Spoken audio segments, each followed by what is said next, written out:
সুধী বৈষ্ণব ভক্তবৃন্দ, আপনাদের সকলের চরণে আমি ভক্তিপূর্ণ প্রণাম জানিয়ে আজকে আবার আমরা কিছু ভাগবতীয় কথা শুনব। প্রণাম জানাই আমার শ্রী গুরুদেবের চরণে, প্রণাম জানাই অনন্ত কোটি বিশ্বব্রহ্মাণ্ডের চরণে, কোটি কোটি দণ্ডবাদ প্রণাম। তো আমরা ভাগবতে দেখেছি বা জানতে পারছি ভগবান কি করেছিলেন। রাজসূয় যজ্ঞে শ্রীকৃষ্ণের শ্রেষ্ঠতমতা প্রমাণ করতে ভীষ্মদেব বলেছিলেন শ্রীকৃষ্ণ সর্বাপেক্ষা অধিক গুণবান।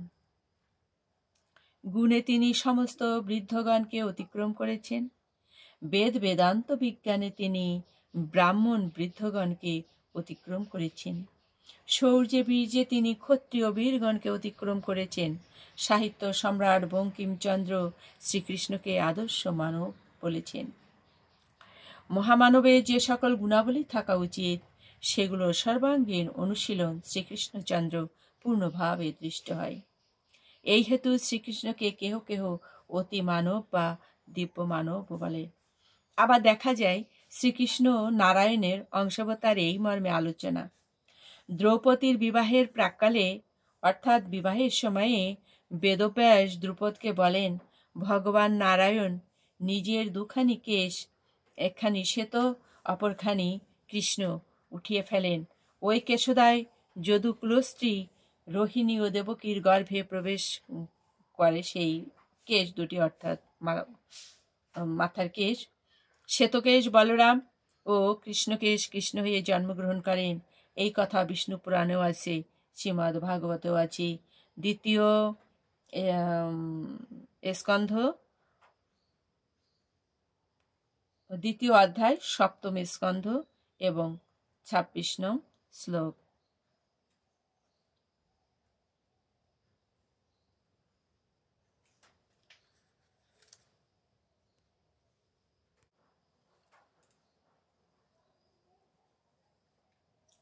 সুধী বৈষ্ণব ভক্তবৃন্দ, এখানে আমার একটু ভুল হয়েছে।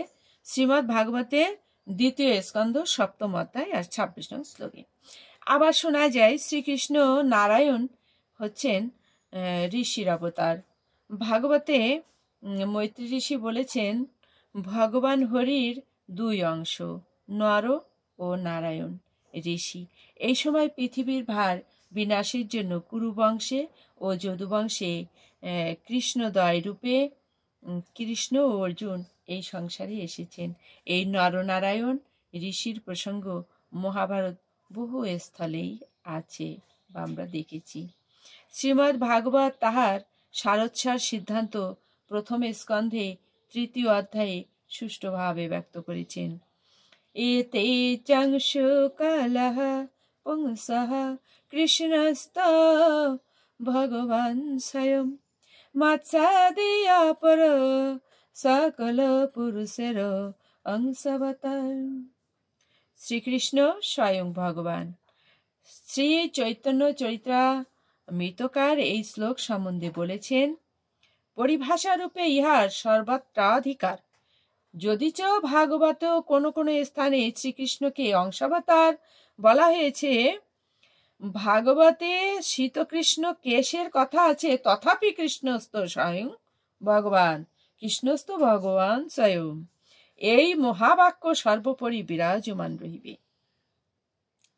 রাজসূয় যজ্ঞস্থলে কুরু বৃদ্ধ ভীষ্মদেব সর্বজন সম্মুখে ঘোষণা করেন, কৃষ্ণ হতে লোকসমূহের উৎপত্তি ও প্রলয়।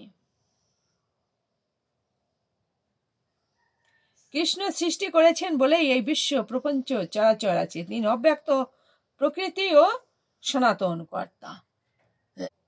সুধী বৈষ্ণব ভক্তবৃন্দগণ, আমরা শ্রীমদ্ ভগবদ গীতাতে দেখেছি অর্জুনের ইয়েতে অর্জুন যে শ্লোকটা বলেছেন সেটা কিন্তু এই কথাটাই বলা হয়েছে যে ভব হি ভূতানম শ্রুতৌ বিস্তারসহ ময়া তত্ত্বঃ কমল পত্রাক্ষ মহাত্ময়পি চ অপ্যয়ম। হে পদ্মপলাশলোচন, সর্বভূতের উৎপত্তি ও প্রলয় তোমার থেকেই হয়, এবং তোমার কাছ থেকে আমি তোমার অব্যয় মাহাত্ম্য অবগত হলাম। শুধু বৈষ্ণব ভক্তবৃন্দগণ, দেখুন অর্জুন কথা বললেন যে সর্বভূতের উৎপত্তি ও প্রলয় হে পরমেশ্বর তোমার থেকেই হয়, এবং এই যে যে কথাটি, এটা আমি কোথা থেকে জানলাম? তোমার কাছ থেকেই আমি তোমার অব্যয় মাহাত্ম্য সম্বন্ধে অবগত হলাম বা জানতে পারলাম। তো এখানেও সেই কথাটা বলা হয়েছে যে রাজসূয় যজ্ঞস্থলে কুরুবৃত ভীষ্মদেব সর্বজনসমক্ষে ঘোষণা করেন কৃষ্ণ হতেই লোকসমূহের উৎপত্তি ও প্রলয়। কৃষ্ণ সৃষ্টি করেছেন বলেই এই বিশ্ব প্রপঞ্চ চরাচর আছে। তিনি অব্যক্ত প্রকৃতি ও সনাতন কর্তা। এটা মহাভারতও বলা হয়েছে। গীতায় আছে ব্যাস, নারদ, অসিত, দেবল প্রমুখ ঋষিগণ শ্রীকৃষ্ণকে অজ বিভু পরম ব্রহ্ম, পরম পবিত্র ধাম, শাশ্বত দিব্য পুরুষ আদিতে বলেন। অর্জুন শ্রীকৃষ্ণকে বলেন স্বয়ং চৈব প্রবিসীমে, তুমি নিজেও এই কথাই বলেছ।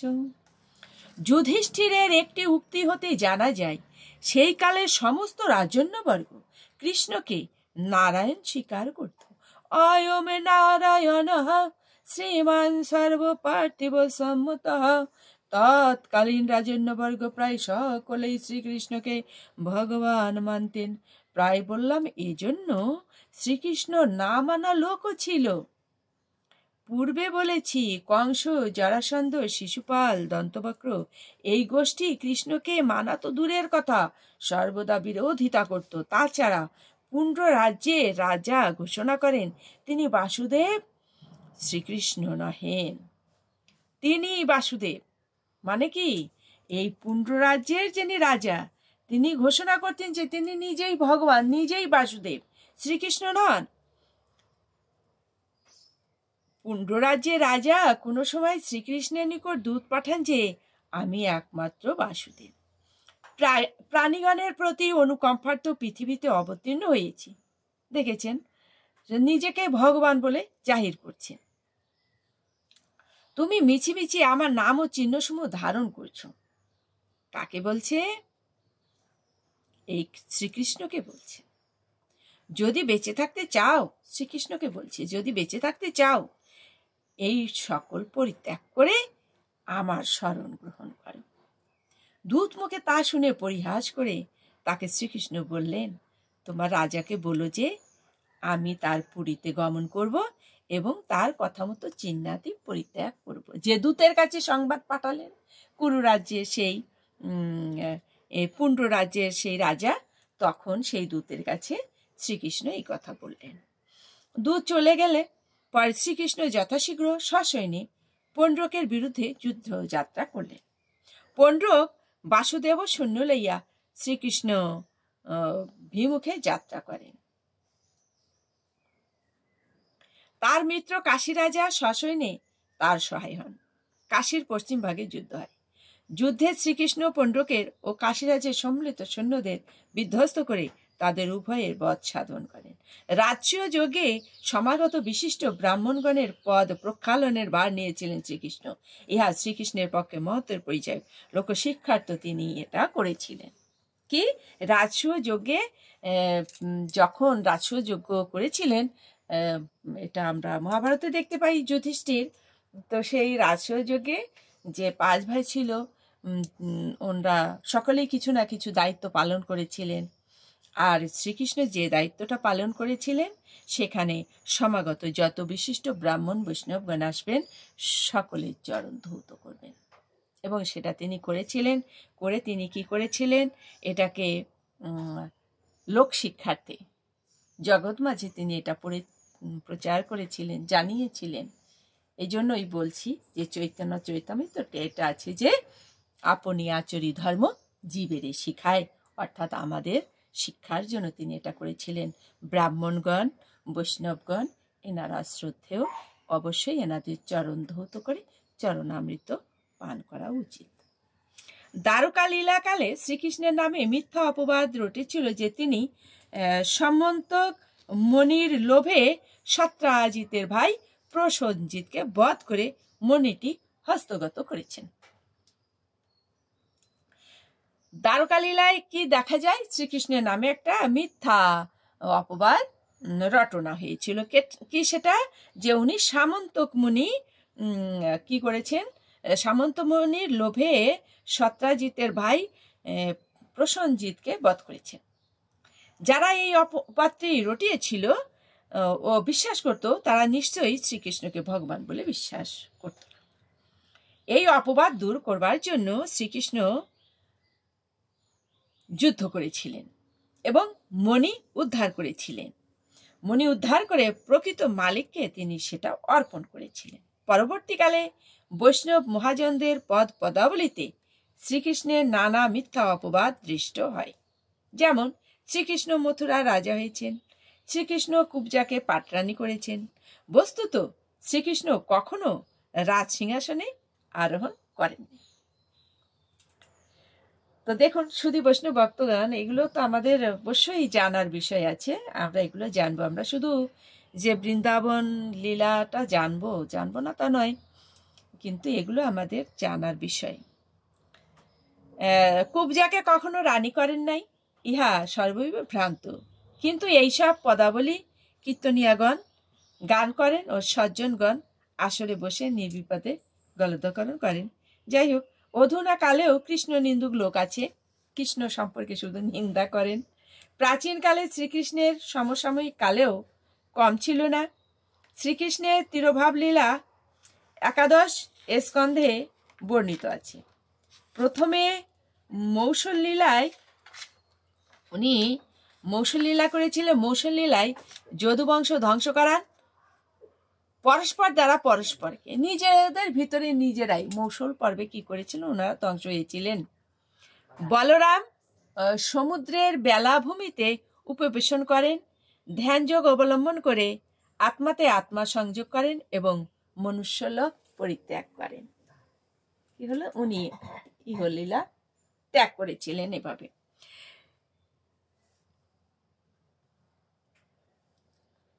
শ্রীকৃষ্ণ একটি অশ্বত্থ বৃক্ষের নিচে গিয়ে মাটিতে বসে পড়েন, চতুর্ভুজ মূর্তি ধারণ করেন। বিভ্রচু চতুর্ভুজম রূপম, রূপের ঝলকে 10 দিক ঝলসিয়া ওঠে। তখন জরা নামক একজন ব্যাদ মৃগ ভ্রমে, অর্থাৎ ওনাকে হরিণ মনে করলেন, ভুল করলেন। হরিণ মনে করে তিনি কি করলেন? শ্রীচরণে বাণ দ্বারা বিদ্ধ করলেন। নিজ ভুল বুঝতে পারা মাত্র ব্যাদ এসে শ্রীচরণে পড়ে কাঁদতে থাকে, অপরাধের জন্য ক্ষমা চাইতে থাকে। শ্রীকৃষ্ণ বললেন, তুমি আমার অভিলাষ অনুরূপ কার্যই করেছ। কাম এসো কৃত হি মে, আমি অনুজ্ঞা করছি, তুমি সুকৃতি দিগের প্রাপ্য স্থান স্বর্গে গমন করো। ইয়াহি তম মদনু জ্ঞাতম স্বর্গম সুকৃতি নাম পদম। আজ্ঞা প্রাপ্তি মাত্র জরাবেদ শ্রীকৃষ্ণকে 3 বার প্রদক্ষিণ করে বিমান যোগে স্বর্গে গমন করলেন। জয় জয় শ্রী রাধা মাধব কি জয়, জয় জয় শ্রী রাধা মাধব কি জয়, জয় জয় শ্রী রাধা মাধব কি জয়। তখন ব্রহ্মা, শিব, দুর্গা, দেবদেবীগণ সেখানে আগমন করেন। তাদিগকে দেখে শ্রীকৃষ্ণ আত্মা স্বরূপে মনোযোগ করে সম্যজাতমনি চত্মানম পদ্মনয়ন দুটি নিমিলিত করিলেন। তখন তিনি সশরীরে বৈকুণ্ঠধামে গমন করলেন। যোগীরা আগ্নেয়ী যোগবলে দেহ দগ্ধ করে পরলোক গমন করে, তিনি তা করলেন না।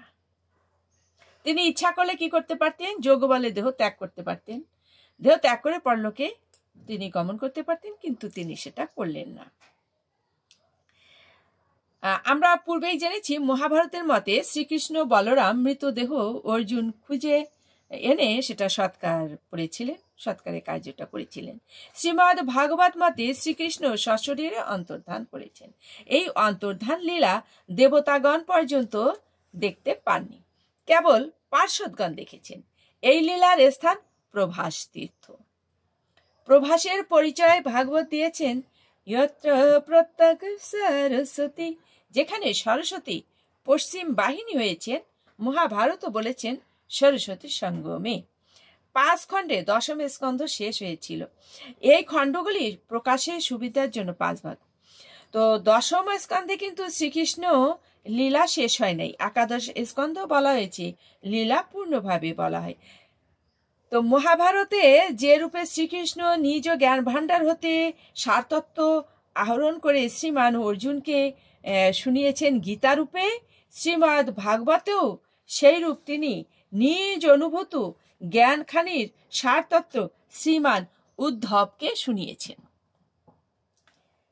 তিনি যেমন শ্রীমদ্ ভগবদ গীতা কাকে শুনিয়েছিলেন? অর্জুনকে। আর এই শ্রীমদ্ ভাগবতের যে উপদেশ এটা তিনি শুনিয়েছিলেন উদ্ধবকে। সমগ্র শাস্ত্রে এটা একটা উজ্জ্বল অংশ। শাস্ত্রীয় জ্ঞাতব্য যাবতীয় বিষয় উদ্ধব সংবাদে আলোচিত ও বিশ্লেষিত আছে। রাগমার্গের ভজনের আভাসও 12 অধ্যায় 3-4টি শ্লোকে দৃষ্ট হয়।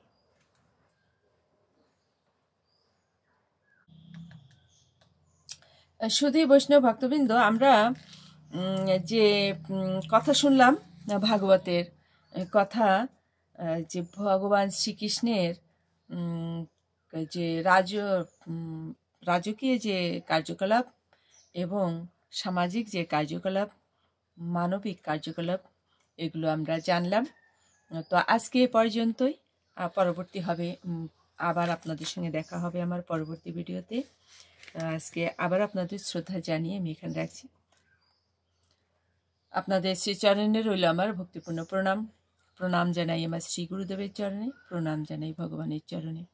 হরে কৃষ্ণ কৃষ্ণ কৃষ্ণ হরে হরে, হরে রাম রাম রাম হরে।